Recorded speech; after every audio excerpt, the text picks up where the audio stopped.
which I'll bring back for signatures, asking emergency management to look at our pre-disaster preparedness.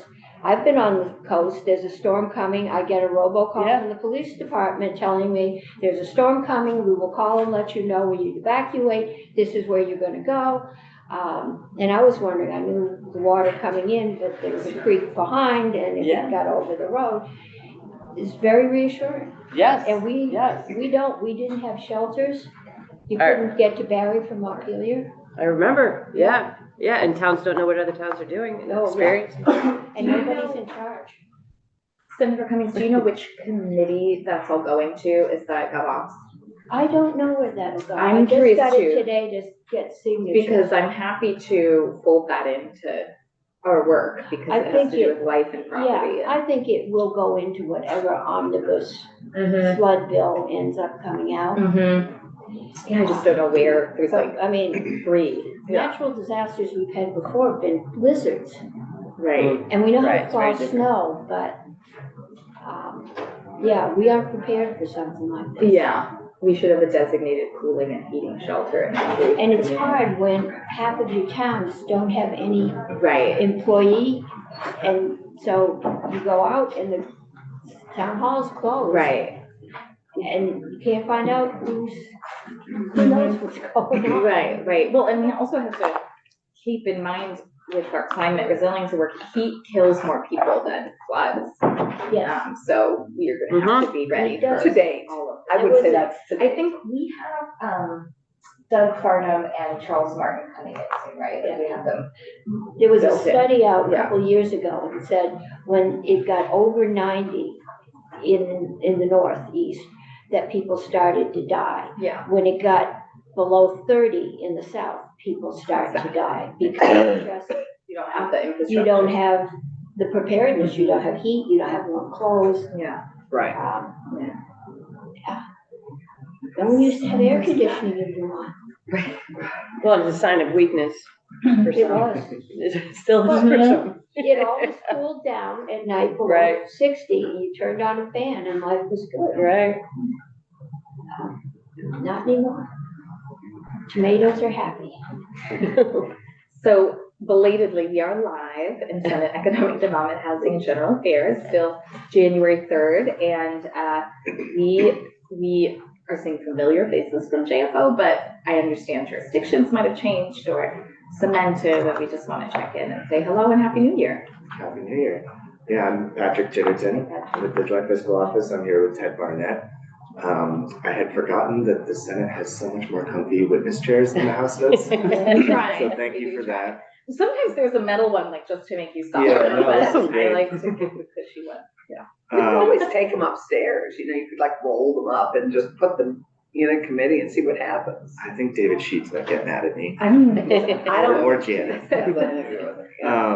So yeah, we have had a little bit of, shifting roles a little bit. So, you probably all recognize me from helping you with some of your omnibus bills that inevitably always come through here. I do still work on a lot of housing, economic development, workforce development topics.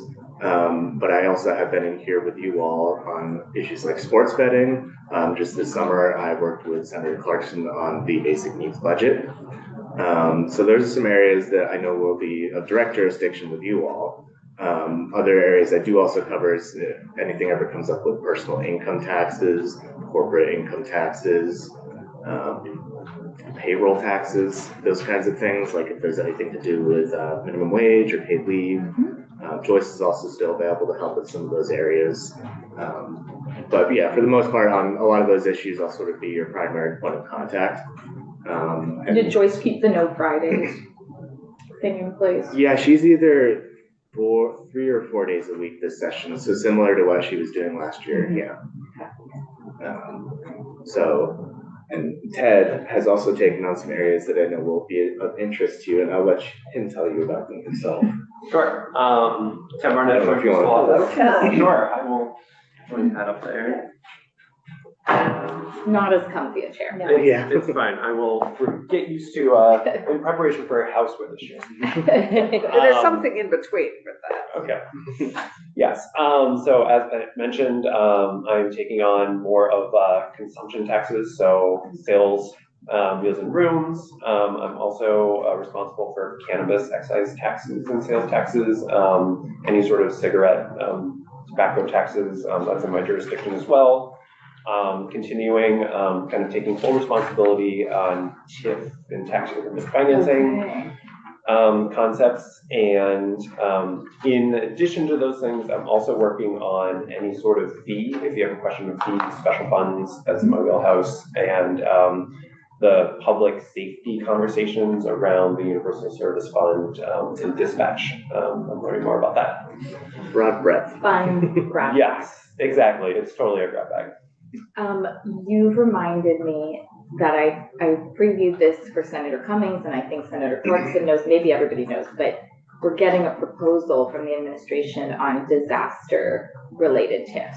So, I don't know They if talked to me Ann, about a housing thing and a 5-year freeze on your property taxes. Mm. But I haven't, and I don't know, it's I taken don't a have the couple details. forms. Yeah, so I yeah. don't know. do you want to start that conversation in here or it started in finance?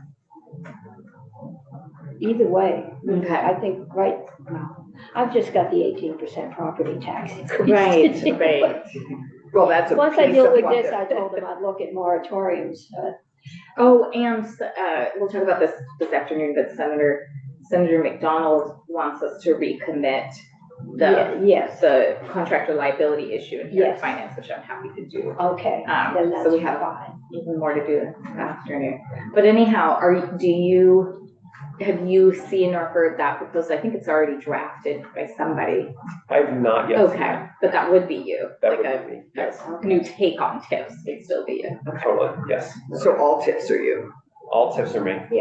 And I think the moratorium is the same thing as, Right. similar to it, too. Yeah, whatever exactly. You just Like get a tax vacation mechanism. from paying your property tax Right. or with the improvement. Do you happen to know who the drafter is for that bill? I don't We'd happy to know be that talked to them it directly. has a, Yeah. I just heard that it's being proposed by the administration. But I Usually don't they have a have, house member introduce it, you know what? and Maybe it was John.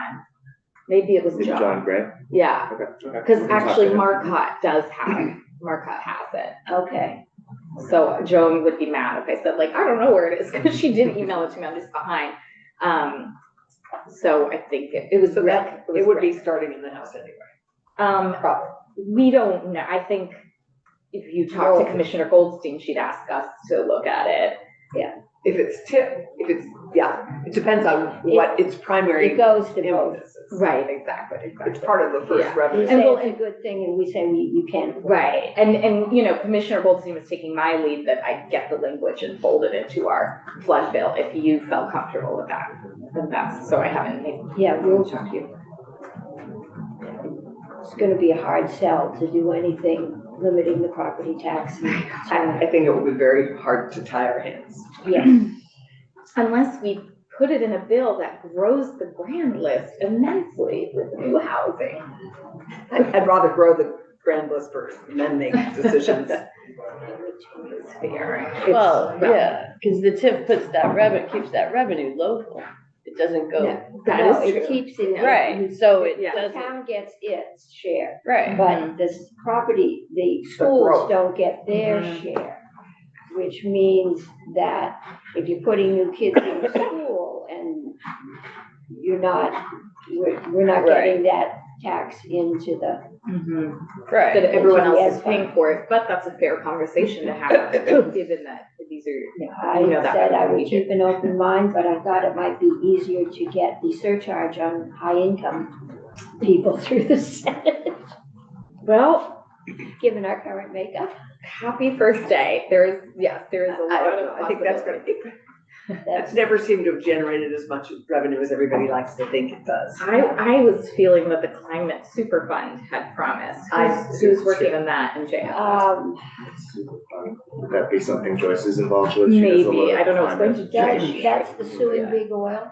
Yes, well, I've been to all the presentations where there were more legislators than people. And they went from, Legislators. we're gonna sue big oil, and then how we're gonna spend it. And I said, you've missed a big step in the middle. Big oil is not just gonna happily write for me the check, Go out. Yeah, and it's gonna be probably an expensive legal battle. thank you. And Senator Sears is the sponsor of that. And Watson, Yes. and Senator Watson, so I have a feeling it has. I'm not spending that legs money yet. forward on it. Oh, I know, Yes. Sorry to be off on multiple tangents. Is there anything you want us to know about scheduling you or working with you this session? Yeah, I mean, basically, if you need materials for testimony, at least 24 hours, heads up is always appreciated. If something's not quite feasible within that window, I'll make sure to let Magali know. Okay. But I mean, really, if you see an open block on my calendar, which you should have access to, feel free to just shoot me a note and schedule me for whatever it is you need. Great.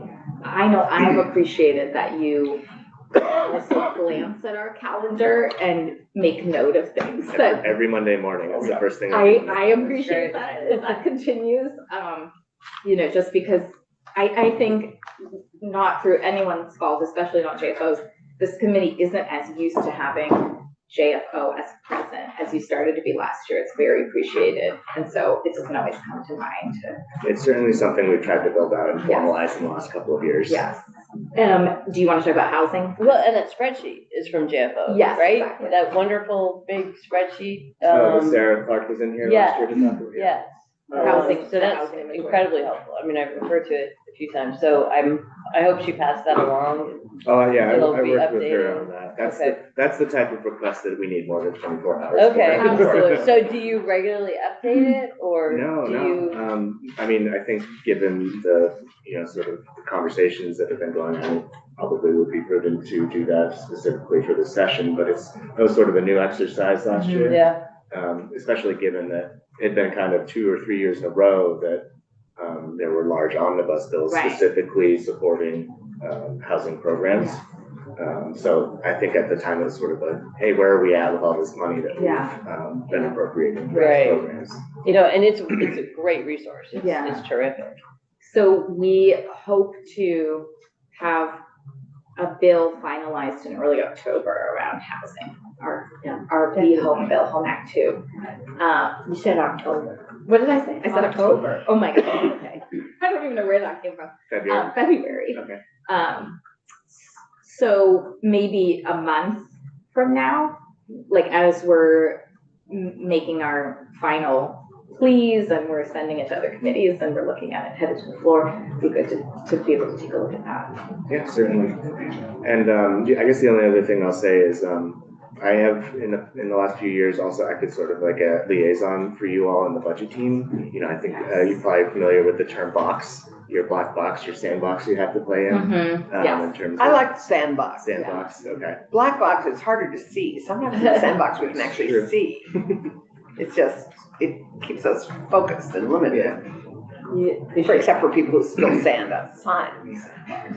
Yeah, if you have questions about where money has been spent in the past or what funding levels are for anything or how much money there is to spend, if there is any, then, I'm happy to sort of liaise for you all on that. Who is taking over budget? So we have a few new people. We have Amy Pope, who I know is coming to us. She's previously a budget analyst with the administration. And also Emily Byrne is no longer leading our revenue team. She's been moved into Sarah Clark's role. Okay. And Oh, as so you know, she's- Sarah Clark was heavily involved, and Emily also has a lot of experience as a budget analyst as well. So it's still, and Maria Blair is still with us. And, obviously for the fund, we still have Julia. Right. So So it's good to there's have kind of these. 2 new pieces, Yeah. but Amy Pope is going to be primarily staffing Senate appropriations Okay. as our analyst. Okay. Okay. So- Thank you.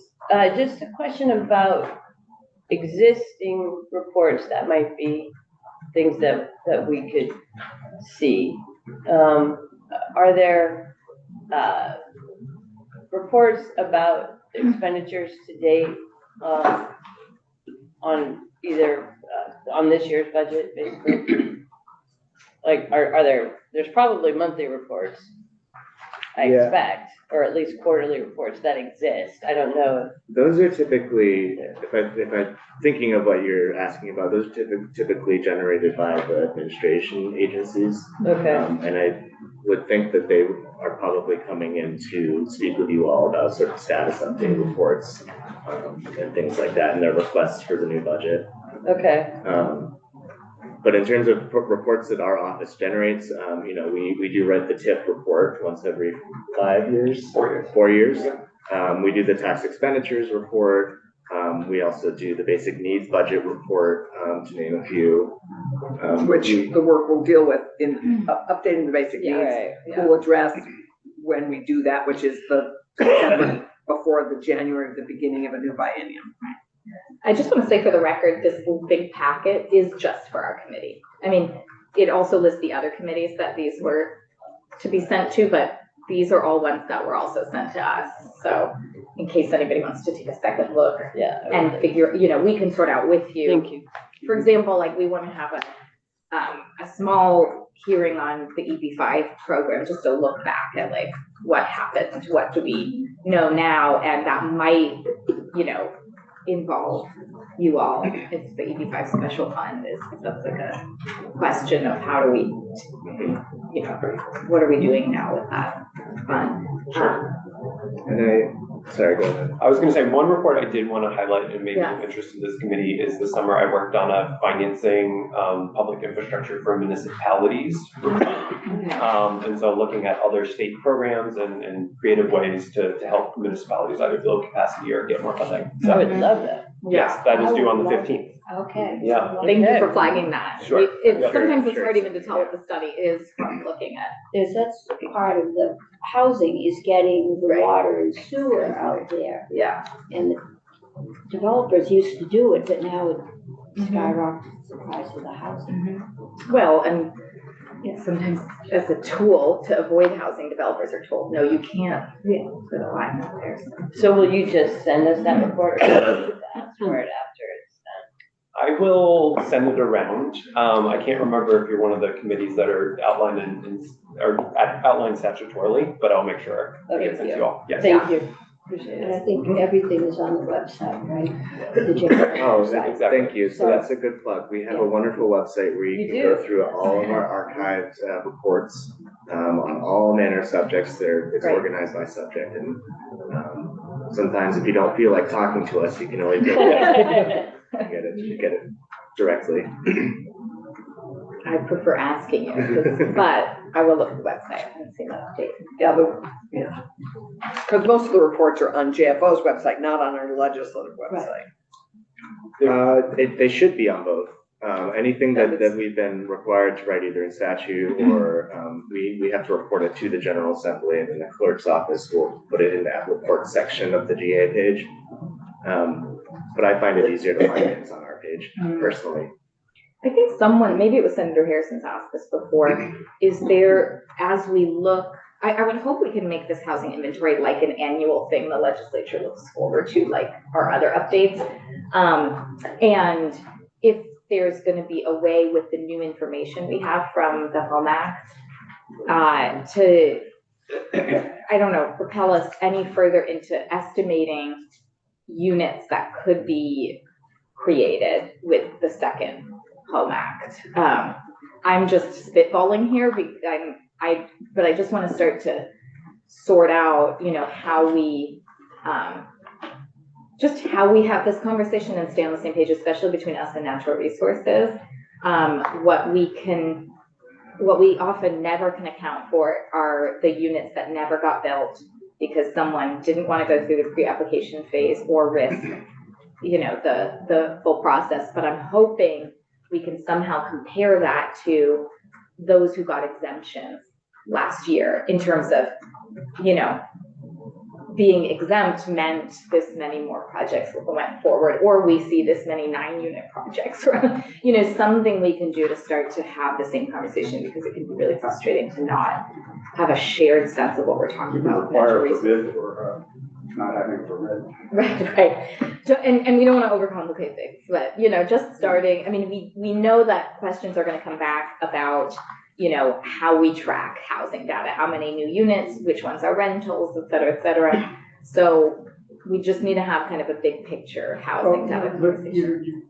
you really hit on a point that is one that we've talked about a lot, and none of these statistics that we're gathering is really going to give us the answer to that. And I just wonder if there's a survey mechanism of some kind that we could use to get a better handle Right. on just how much people are discouraged and who have thought of and have decided to walk away.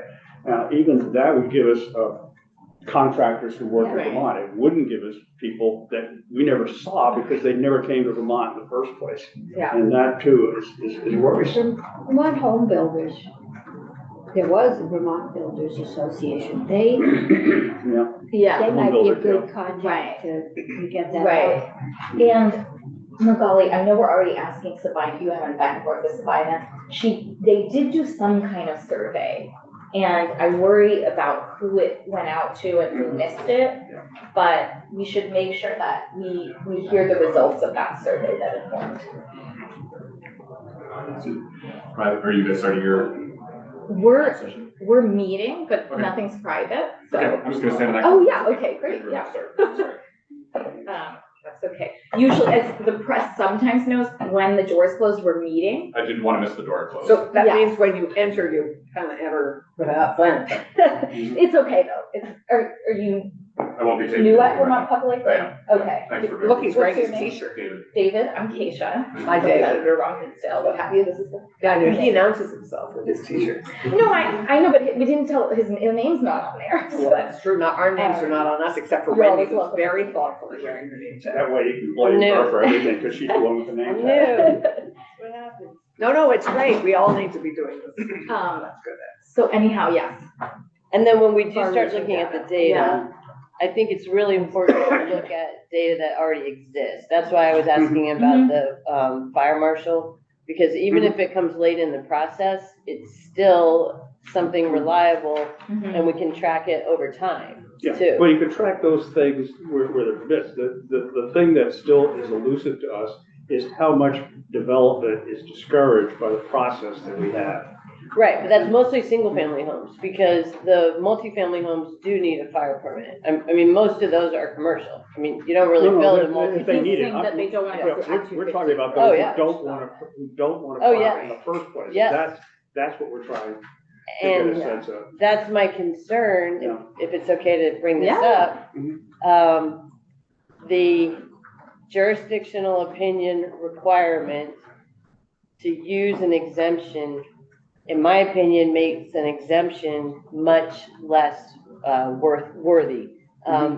It's not a true exemption if you have to get a jurisdictional opinion, because those are also appealable. Yeah. And that was not the intent. The intent, in my mind, when it began, was that if someone starts a development and it's not complete in the 3 years, then you get a jurisdictional opinion to prove that you started it before the end of the 3 years. That was the purpose. I've talked to a lot of people actually this summer, and there are folks who, they don't want to know where the Act 250 office is. It gives them chills just to think about Act 250. Going there to get a jurisdictional opinion makes them not do it. And I've heard that from multiple folks, and I'm sure that is the case. So it has a chilling effect, I'm sure you're the right. way that it's being interpreted. And we'll definitely. And I have do a that. bill to fix it easily, Well, that I want to fix it fast, Mhm. because we're burning daylight. It's, Yeah. the end of the first year is going to be this coming summer. Right. Right. So we need all of that time, so Right. that's why I made a separate bill, and You and I have had this conversation.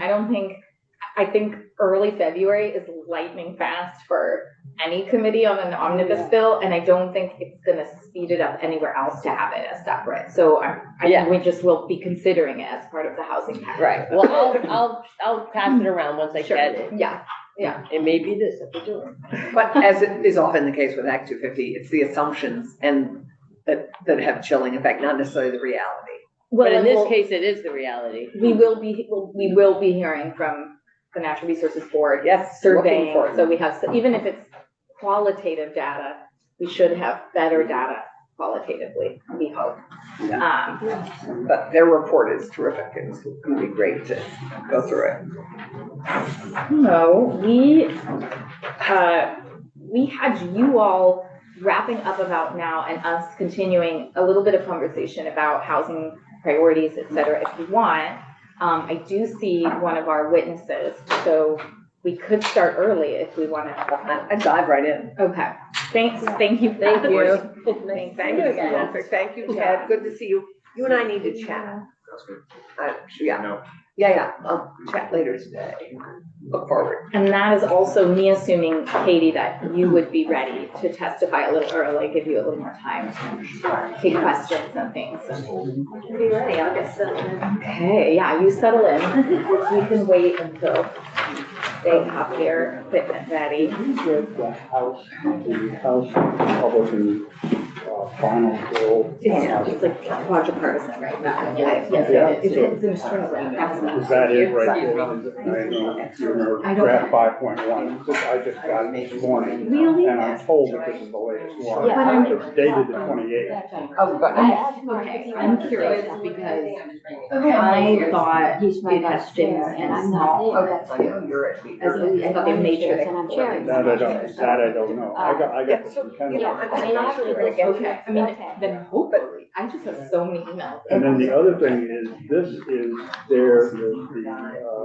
Alex's background regarding the details of the bill, the Okay. whys and where. Great, okay, great. So I can send you a copy Yeah, of that. yeah. And then after you digest it, I compare it to the Senate version, and then Right. perhaps we can sit down and talk and see what can we. Yeah, and I wanna have the sponsors and Allison to, Yeah. you know, I get mean, probably the next 18% week. I property love- tax. We want Alice to The start with. housing What are is we my top celebrating priority, our because I last think month? it solved a lot of our issues.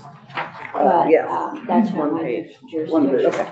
I love one-page bills. Good. I've gotta get that property tax under control. I'm in favor of it already. So, Good. you're at So- Yeah. I'm interested, I think the waiting may have played a role in this. Yeah, oh, I've definitely. got strange things going on around here that are very counterintuitive. In the interest of diving right in, as our vice chair Yeah. suggested, and, you know, really honoring the time of those who are busy and are trying to hold their communities together, I just want to get us started on flood impact and recovery. My small preamble is just that, and hopefully this came through in the email, you know, our committee has a really broad charge, and we have a lot of work to do with our colleagues on community resiliency, economic resiliency, and climate resiliency, and that isn't just one committee's job at this point. So very broadly, I'm sure you came prepared to, you know, convey what you think needs to be conveyed, and thank you to you and Montpelier Live for all the work you've done. But lessons learned, things that failed, you know, things that were helpful, just anything that we need to know as we really dive into flood recovery and infrastructure resiliency. Yeah, and particularly as it relates to housing and businesses, because the business impact here in this Right, community is so downtowns, I mean, really, I think that's where it touches Yeah. everything, but, you know, the wildlife and the river beds. Yeah, That's our jurisdiction. less arduous. Yeah. Okay, well, I'll start by, I think many of you know me, but introducing myself, Katie Trouts, as the Executive Director with Montpelier Alive. And normally we address revitalization in downtown Montpelier, very specifically the designated downtown. And we previously have usually been tasked with hosting festivals and events and making our downtown feel more vibrant and attractive to tourists, and also offering business support. But what that meant when I first took my job was meeting once a month with them, talking about what events we could do that would promote their businesses and bring people in their doors, but also provide some trainings and workshops. And it was just a small piece of the big picture of what Montpelier Alive does. And then when the floods hit here in Montpelier in July, we immediately pivoted our work to address more that business support arena. And we stepped forward to help coordinate volunteers, as you know, and we raised money. And that was actually a very important piece of our role in that picture. We found that there were very little reserves or resources for businesses to access immediately in the aftermath of the flood. And we were able, within a couple of months, to raise $1.6 million to distribute to our downtown businesses. Without that piece, they would not, most of them, be open today. I mean, we were giving $20,000 grants to businesses who really needed that incentive to get, or stimulus to get going again. So I'll dive into that a little bit, but that's been our primary role, supporting businesses, offering resources, and raising money for them. And we still are distributing grants. There are still businesses that are closed. So some general takeaways in light of all of that. We found, as I said, there wasn't enough financial support for businesses specifically when FEMA came in.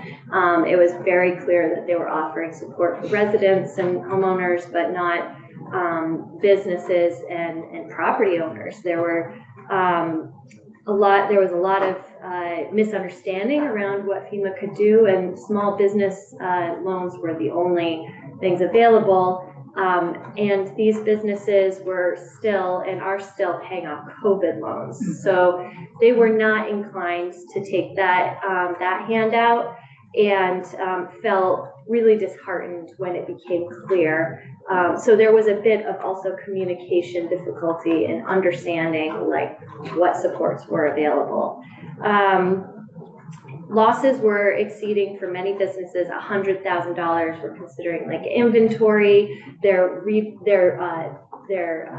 build outs inside, so shelving, all the things they had invested in to make their space the way they wanted it to, and an economic injury. So over $100,000 for many businesses, and in some cases over $1 million. Onion River Outdoors being one example of that. What about insurance? Yeah. That's a good Insurance, question. is that your question? Yeah. So most businesses did not engage in flood insurance policies because they are prohibitively expensive for small businesses to invest in that. And it had never been so clear that there would be this type of natural disaster. Of course, you know, it might be recommended, but we just haven't experienced it like this. So I think many were skeptical that something like this would have. And you mentioned a shortage of reserves. What reserves were there that could be applied? Nothing in the beginning except for what nonprofits like Montpelier Alive and the Main Street group were able to raise. And then there were also people who love businesses who would go and just hand them a check. So it's all private. So there weren't any actual reserves that were set up to deal with an emergency like this of any kind? No, but there should be. The Vermont Community Foundation also earmarked some of the money that they raised for. But it was businesses. not all pre-planned, right? Right. So that was all in the moment, you know, allocating money or raising money on the spot. May I just say, I mean, Montpelier has been flooded so often. I mean, this was not a new experience. this was the third major flood in 2 decades, right? No, we had one in 92 that did Yeah. kind of fill in Yes. downtown. We had 92 and then this one. Lower State Street's been flooded with some Mhm. regularity, but Yeah. not the downtown. The first floor, that was really the major difference was we saw 3 to 4 feet.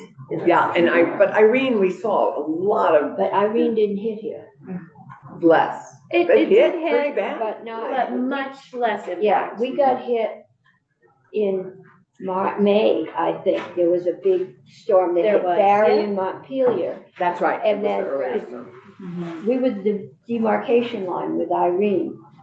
The towns that didn't get hit this winter, all Waitsfield, Warren, they got hit with Irene. We didn't with that kind of. I have a sense you're probably gonna get to, what are businesses doing now? Yeah. There's So- no denying We'll that get this there. is gonna happen. Given this is gonna happen and happen regularly, what are businesses? Yeah.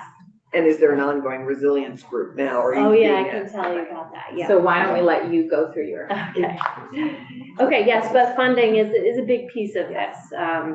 Definitely a scramble to get funds together, to get from here to there. So then the BGAP assistance grant that came through, it's very appreciated and was very worthwhile and important to the businesses. Never enough. I mean, like I said, the losses are just immense, and then the economic interest follow. So they've been closed, there were closures for like 2 to 3 months. There are still businesses closed, so that's also, they're not making revenue. Another takeaway were the systems all across the board were incredibly difficult to navigate.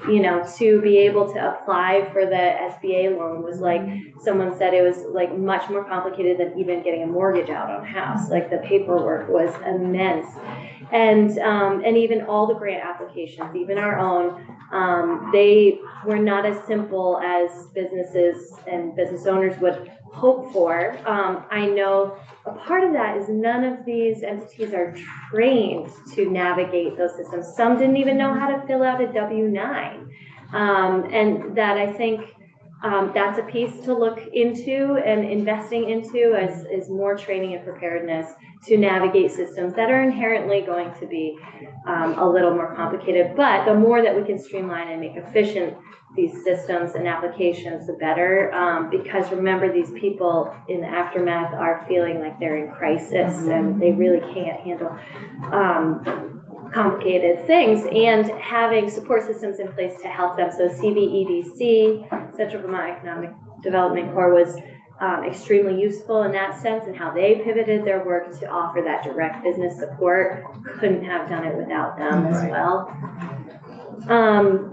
And then we know that the municipal, state, and even local level communication systems have to be improved, and we learned a lot and have in fact been working towards improving some of those systems and getting more direct contact with residents. Many residents who can't access their phones or are not internet savvy or not signed up for VT alerts still need to be told there's a flood coming. And so I know the city and Montpelier Live are all working on those systems, but the more that we can focus on making sure that these messages are heard and people are not left in the dark or stranded. And that they're not just in English.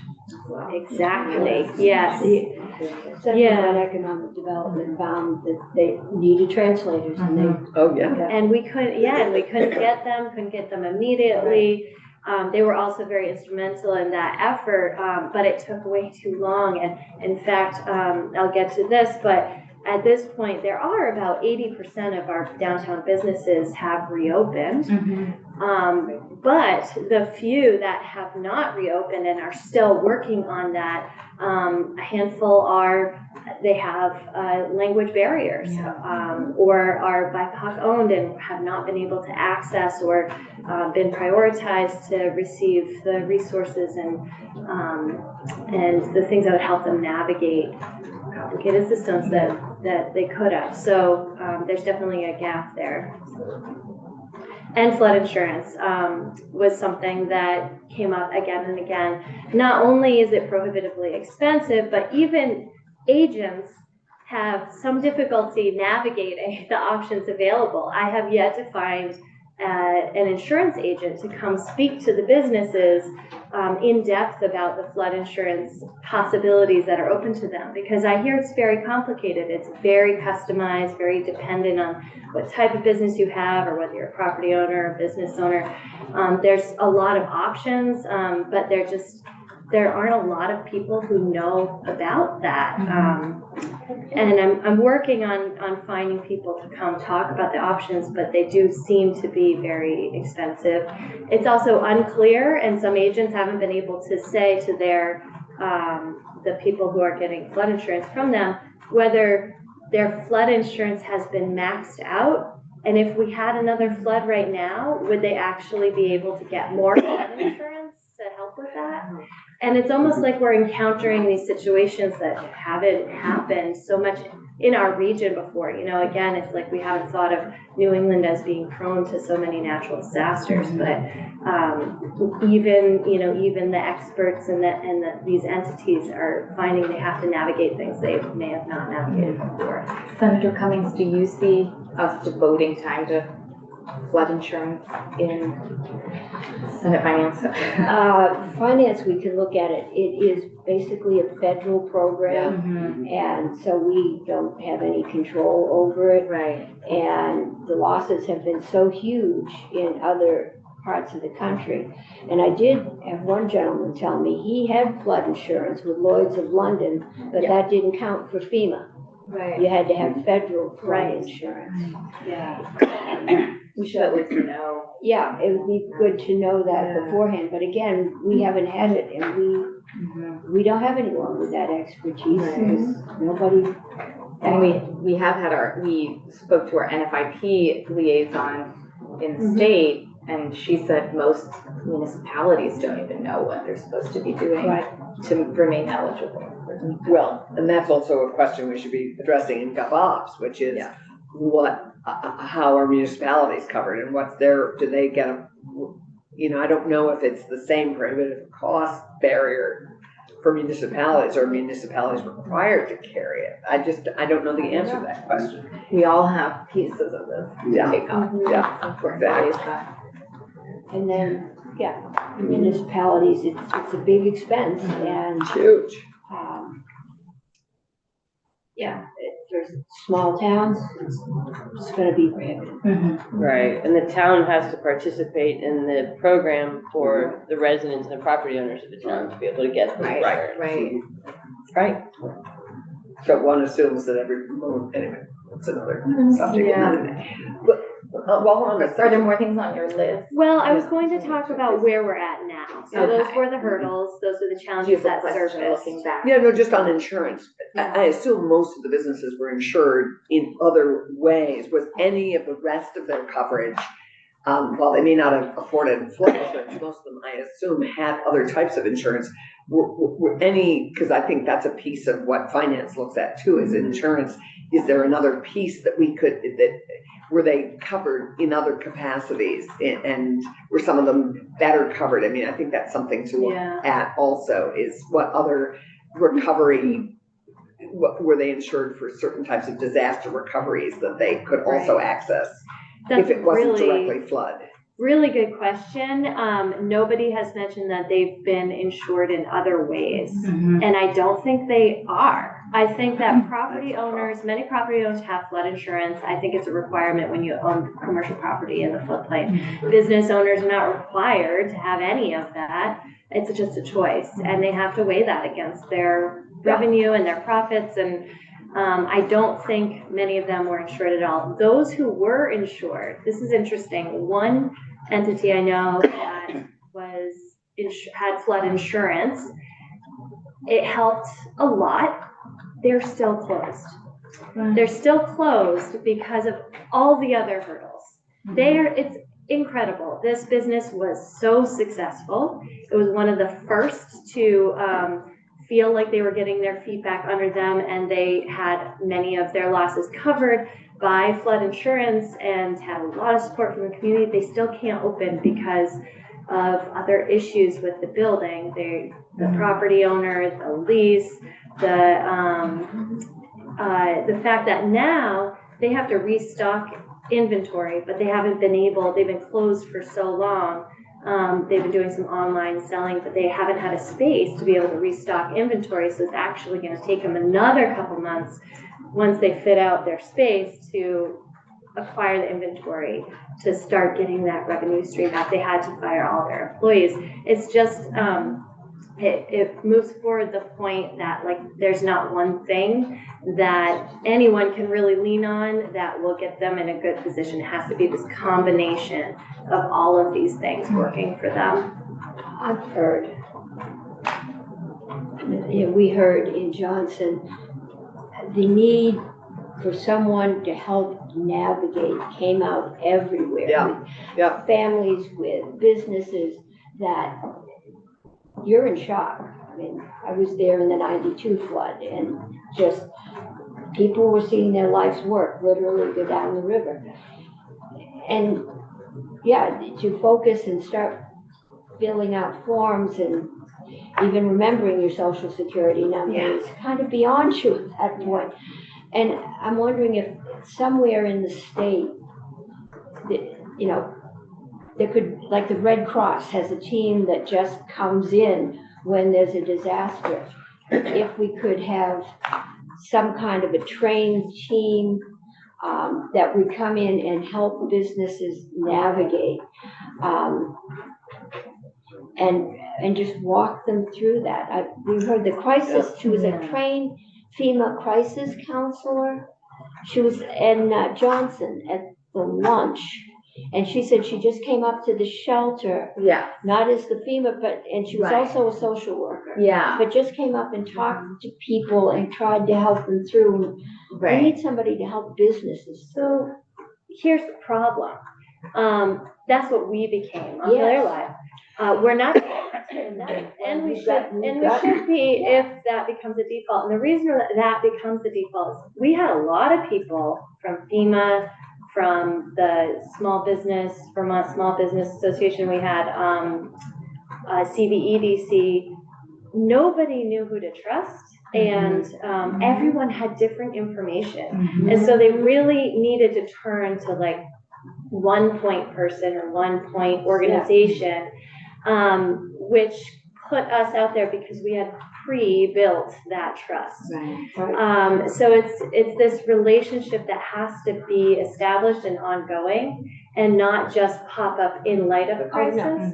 But I think you're right in that, like, having that, and it may not be the downtown organization, it may be something else, but having that be an ongoing trust building activity and always working on preparedness and helping businesses know what resources are available Because in light of any disaster. you were busy getting volunteers in to muck out basements and you don't have time to learn the ins and outs of FEMA applications. Yeah. And, Yeah, for sure. Well, that's a fundamental question, is you were in a position in which you had built up the trust, but did you feel that you had sufficient expertise to be able to actually deliver on what people needed? No. Did you feel, and that, for example, that you needed training or other kinds of supports? That's question one. And then question two is, if that's the case, and if that's a model for other municipalities in Vermont, what should you do to be prepared for the next time?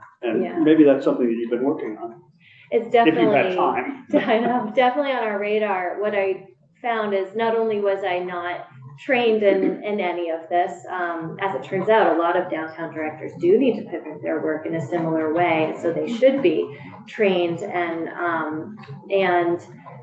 also know who to trust. So for me, I wanted to be able to provide answers to the businesses and the proper resources, but I didn't even know who my partners in that were. So when Melissa Bounty approaches me from CVEDC, I'm like, who are you?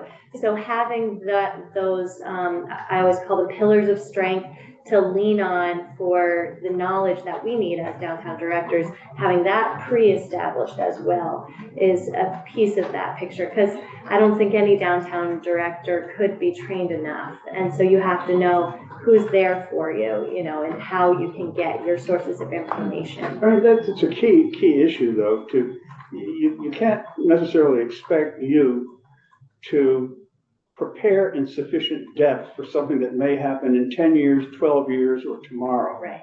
And the issue is there a methodology that ought to be established that can be replicated throughout all the municipalities and organizations in order to provide that? And that's, I think the answer is yes, and it exists, and we need to understand that and build on it with Vermont Emergency Management. I think that there are, precisely. Well, but There is an are umbrella you for being that. tapped? Are you being tapped for the postmortem, for the, this is what we learned, and, or is Doug Farnham reaching out to you? How is that going? No.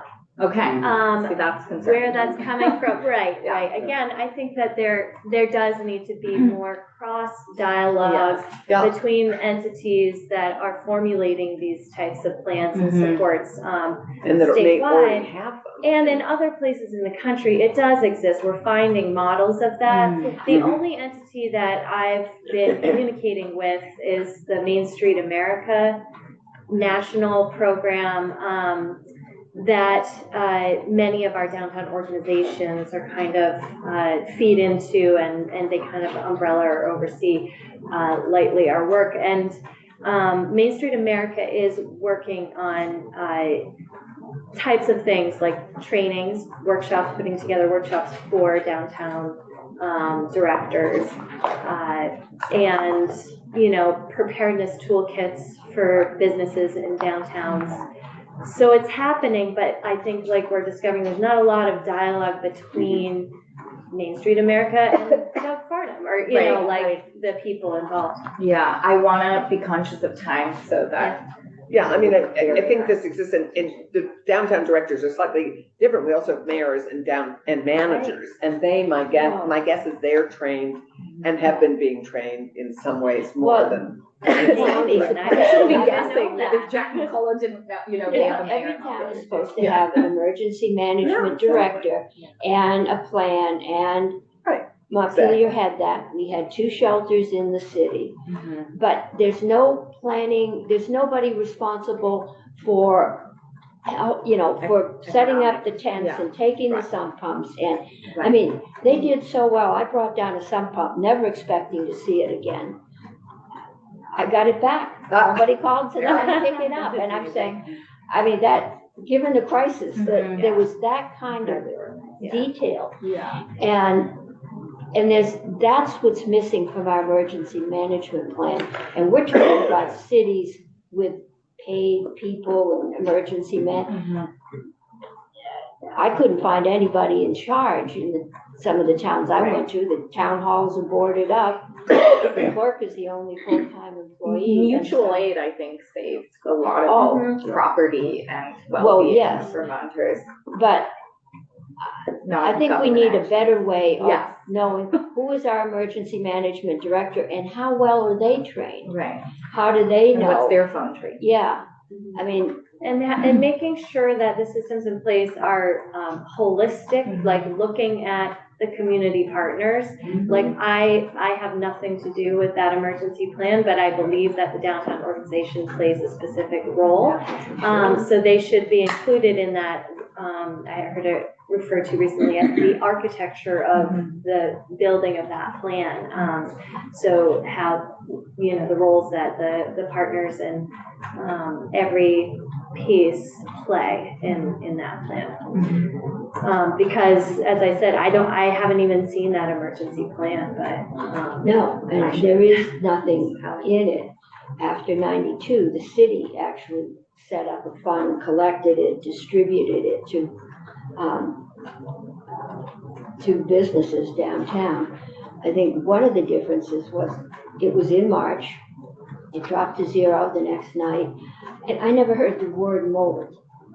So there wasn't the huge piles of stripping everything down to the cement and the, there's this framework. That was just a huge difference, just the amount that had to be stripped out. And I don't know if it's just we've become much more sensitive to mold, or July's a lot better time to grow it. Probably. There are still buildings that are battling mold. Oh, yeah.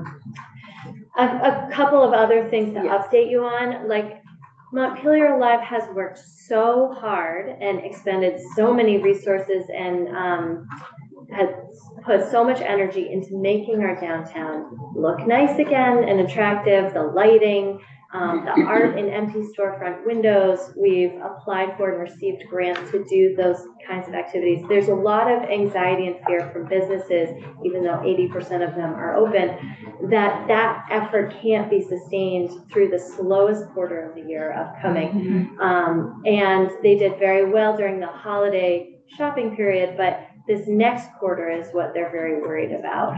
And the general sense is that, will visitors and tourists continue to come this way? What will it take to get entities like Montpelier Alive to invest in that kind of marketing? And any support that can happen there from the state or the city is going to be important, because many businesses make about 40% of their annual revenue during the holiday last quarter of the year. And they did all right, but we're also remembering that they had economic injury, inventory losses, and things that they were making up for from the past. And not great weather in December. Not great weather, that they're concerned they won't be fueled as they typically are through that first quarter.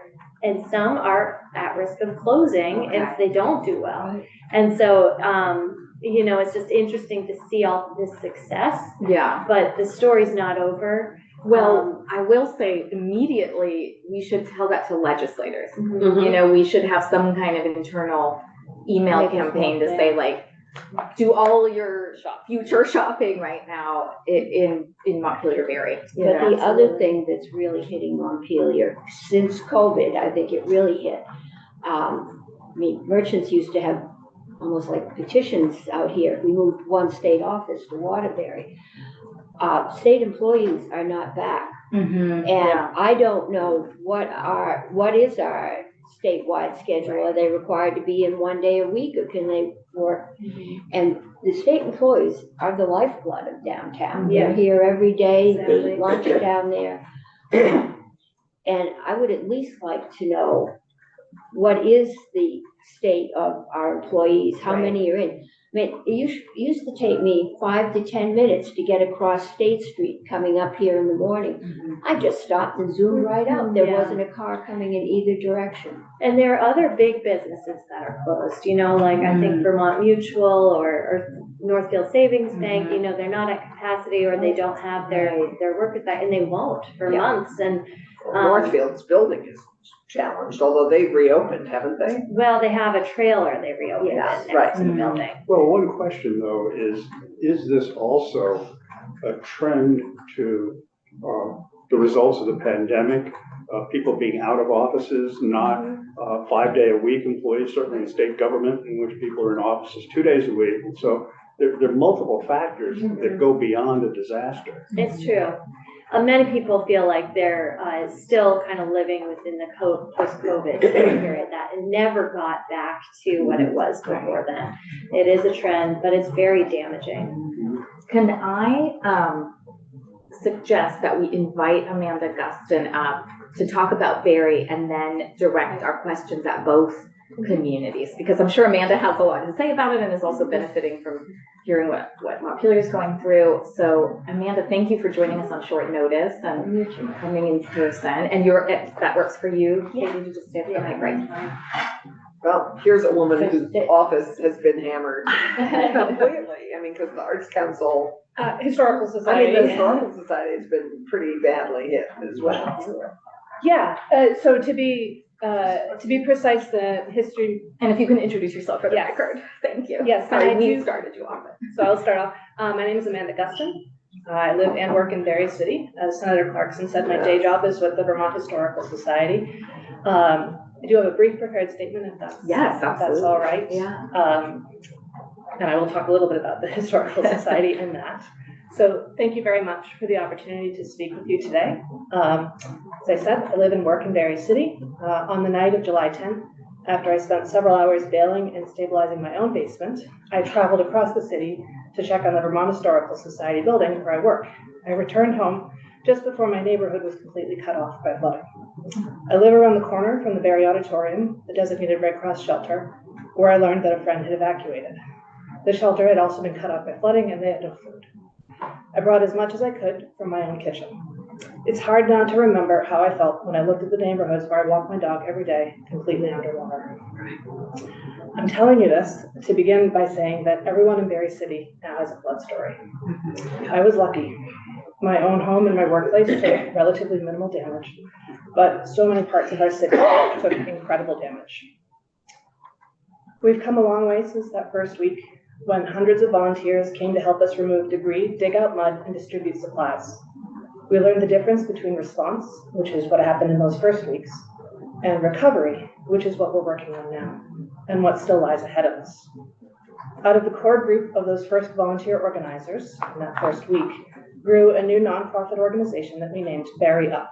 The name came from a joke, a household joke from one of our board members: when things get tough, bear up or Barry Up.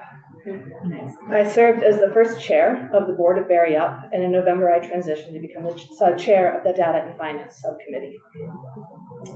Today, Barry Up is recognized by FEMA as a long-term recovery group, an organization devoted to disaster recovery in our community. I understand that there are 10 organized LTRGs, which is the shorthand for that, in Vermont, working to respond to the July flooding. I want to take a moment to recognize the invaluable advice and support of Waterbury flood response volunteers who had been through this before, who shared freely and generously of their expertise from Irene, and who have organized as CREW, which is their long-term recovery group's name. From our earliest days of flood response and on through to recovery, we knew that it was important to center the experiences, choices, and lives of residents in everything we did. Living through a disaster makes you feel like you have no control over your life. And it was and is incredibly important to us to make sure that every resident we work with is treated with respect, with dignity, and that their choices guide our work. As part of our founding documents, we wrote a statement of resident-centered recovery that has guided every step since then. We held forums seeking resident input in partnership with the Vermont Council on Rural Development, and we canvassed again and again, knocking on doors, making endless phone calls to check in and see who needed help. I want to take a moment to say that Senator Cummings was among those people who came to Barry City for on-the-ground support in those first weeks, helping us reach out to affected residents to see who needed help as we lined up tasks for volunteers. The work going forward is complicated and difficult. Most of the news coverage and a lot of the attention has been on damage to structures and how to rebuild from that. It's the easiest to understand and to wrap your head around because it can be easily quantified and described, and you have a clear to-do list and a clear endpoint. It's expensive and slow, but we can do it. Barry Up is partnering with Resource, Youth Build, Serve, Learn, Earn, and Central Vermont Habitat for Humanity to match residents with rebuilding support and expertise. The longer, slower, and infinitely more complex work is in case management, and that's where our Barry Up's board and volunteers have been living our values of resident-centered recovery. Barry City was already a place of incredibly diverse life experiences and circumstances before the flood. And so many of our residents had a lot on their plates, even before July. We have careful privacy examples, so none of the examples I'll give you are taken from our work. But imagine you've finally gotten through all the hoops to get your school-age kid an IEP. And now imagine all the paperwork you just spent months putting together has been lost in the flood. Imagine that your only box of memories from a family member who's gone is just vanished in the flood. And imagine that your house might look fine from the outside, but the furnace isn't quite working the way it should. And you think that if you tell anyone about it, they'll think you're not taking good enough care of your kids. There will be things that follow on that. Barry Up's case managers are working with dozens of residents and more. Our model is a diasporic one, recognizing that people whose lives were impacted by the flood in Barry City might not always live within our borders, or maybe they did before, but they can't anymore. The resource landscape for support is incredibly and unbelievably complex, and it often assumes a very specific path that might not be right for everyone. Our case managers work with residents. They do an intake interview in which they listen to each person's story, and they help support them through deciding their own priorities for their own recovery. We're actively engaged in this work every single day, and we expect to remain engaged with it for years to come. Our work is to make sure that residents feel heard, respected, and empowered in their own recovery process And we believe it is that work that will build true community resiliency going forward. Thank you for your statement. This is continuing, but it's very grounding for us. I want to thank you for coming in and reminding us of the work you all are doing, the journey you have ahead of you, and that we need to be on that journey with you. Before asking other questions, I want to ask you both how you donate to your organization so that people watching can know that. Yeah, absolutely. So you could donate directly to Berry Up. Our fiscal sponsor is Green Mountain United Way. So you just send a check to Berry Up, and it's 2 words, Berry, B-A-R-R-E, up to Green Mountain United Way. We have largely been seeking sort of block grant funding and largely directing individual donations to the Berry Community Relief Fund, which was stood up and has been granting out support to residents and businesses. And that's something that we access when we need support for individual residents, and it's my understanding that they are in need of continued donations. So you don't do direct individual? We do, I apologize. No, just close that. You're fine. Happens to the best of us. We do. We do provide direct support to individuals on a case-by-case basis as needed and in conjunction with the other work that we are doing with them. We have received a couple of large block grants that we're using to do that. So you have the case managers, not the other, the Community Relief Fund has stood up a grant process that's granting out money to people who apply for money to people and businesses who apply. And how many case managers have you hired?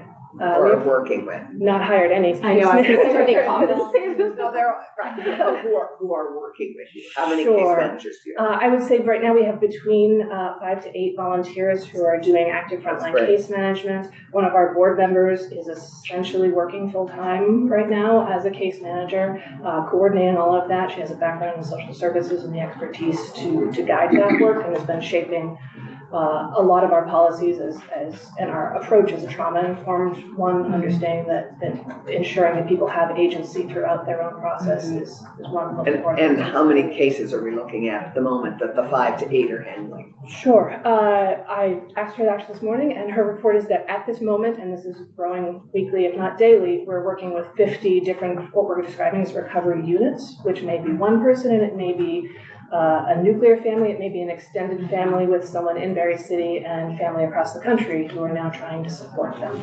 And as I said, that grows regularly. We expect that there are quite a lot more people out there who do need help, but are arriving at different moments in their own approach to recovery and seeking help when they need it. They may not understand where they are yet. I remember when this organization was an idea, so that you're already working with 50, folks and communities.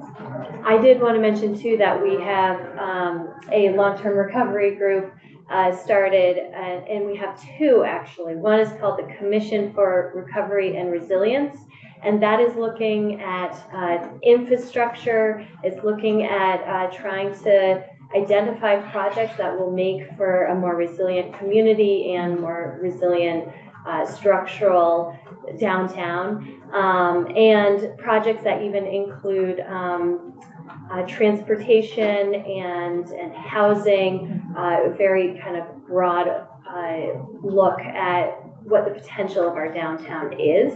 But within that, there is a committee that is trying to stand up something very similar to their long-term recovery group that reaches out specifically to residents. And at this point, I think they've met several times, and they are just starting to get going on a similar model. But the commission is kind of looking at some bigger projects and advocacy work. So the post office is something I hadn't mentioned yet, but it's a major problem for our businesses and residents. And the state. And the state, everybody. I mean, it's huge. Yeah. So there's actually going to be an event outside of the post office where business owners are invited to speak about their experiences, and residents with having the lack of the post office in our town. Well, That's so Monday at 12:30. Yeah, okay. Thank you for sharing that. Anything else about directly supporting Montpelier Live or just efforts that Yeah, so Montpelier Alive is actually employing a director for the commission. So we're acting a bit like an umbrella for that organization. So donations can be given to Montpelier Alive for that purpose and also for our general operating as well, continuing to work on our vibrancy projects. But it's montpelierlive.com. And there's a donate button on our homepage, as well as we take checks. And we do have our physical mailing address, 39 Main Street, the City Hall. Other questions? We still have about 10 minutes. Yeah, I'm just really impressed. I didn't know about these organizations. So you said they're FEMA recognized? What was the name Sure. again of the? Yeah, so FEMA has a community-based model for recovery organizations that they call long-term recovery groups. Okay. And it's a newish model. If any of you are familiar with the work that Revitalizing Waterbury did after Irene, it's very much a similar model to what they did before this existed at the FEMA level. And what FEMA wants is a couple of sort of specific hoops you jump through in terms of paperwork and organizational structure.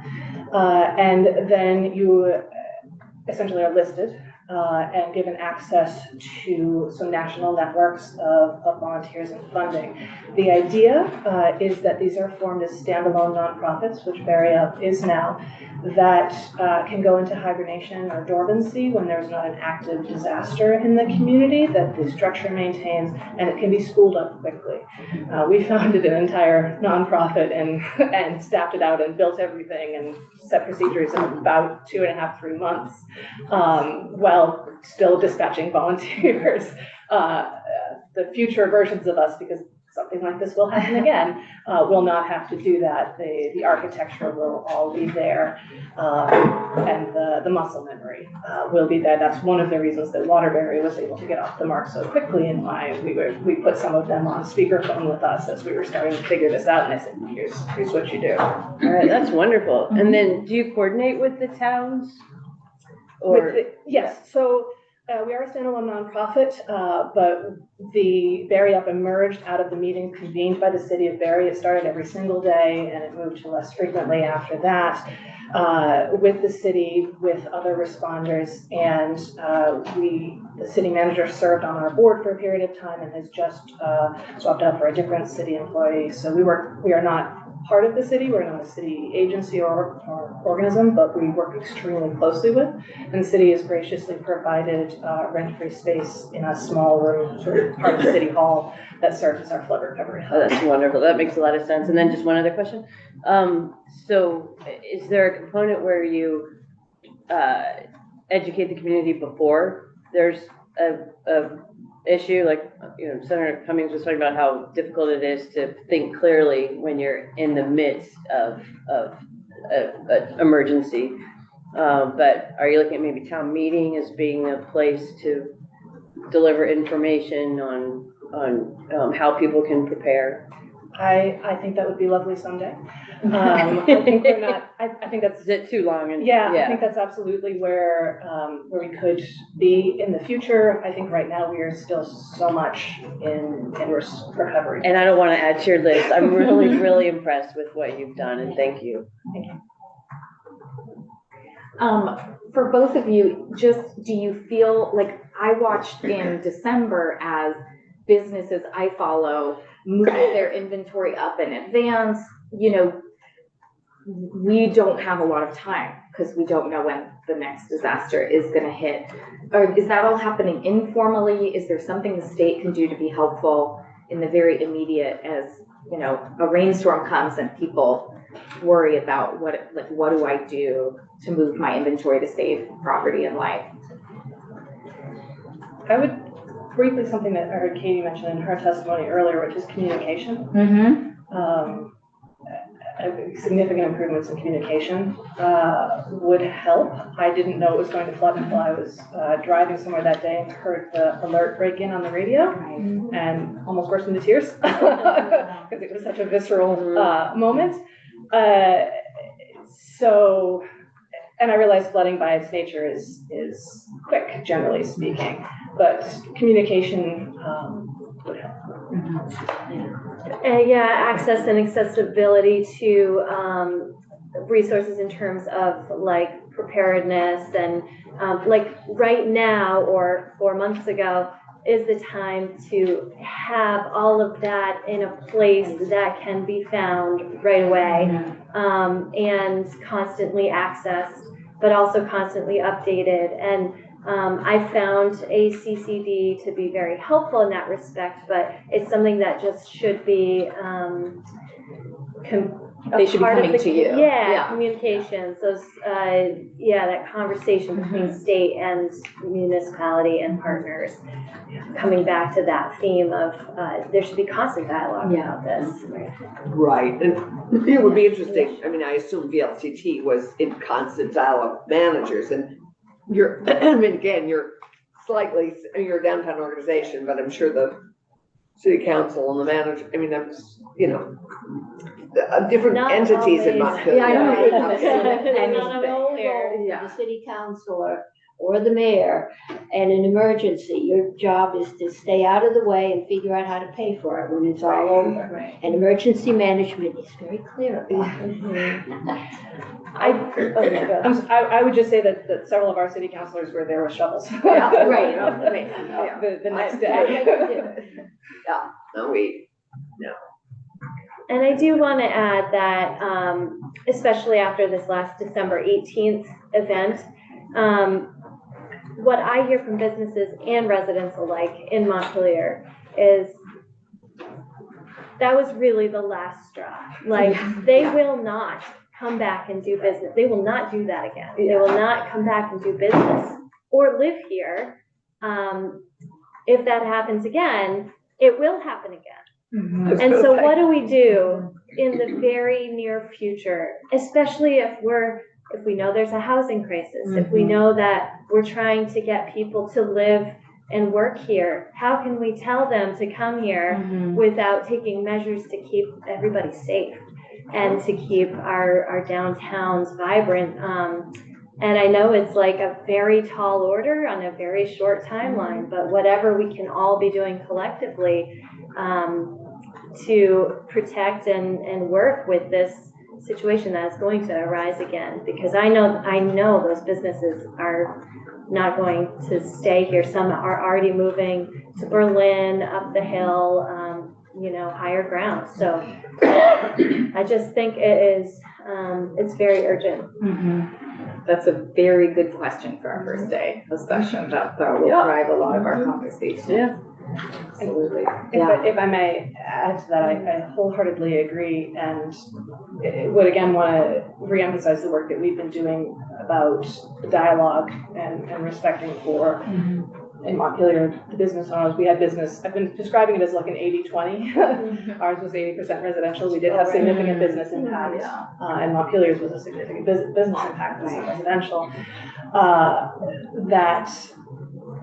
These are lives and homes and livelihoods, and that the more we can be talking to people who were there, who had to take the mud out of their basements, who had to evacuate to the second floor and weren't sure if their house was going to stand, the more we can talk to people like that and say, what do you dream about for your community? And less, this is what we've decided for your community, then I think the outcomes will be better for everyone. Really good point.